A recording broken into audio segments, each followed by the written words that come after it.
مسرح للجميع، مسرح يتمسك بجذوره، يحافظ على تراثه، لا ينسى فضل الرواد الأوائل.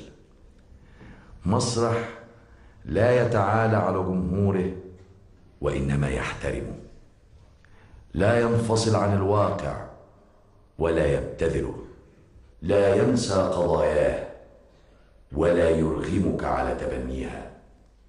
مسرح يمنحك المتعة ولا يتخلى عن رسالته، يتبنى هموم الوطن ويدعوك للتفاؤل.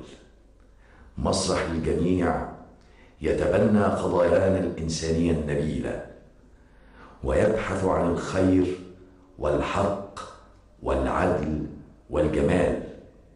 إنه مسرح منكم وبكم ولكم، مسرح للجميع.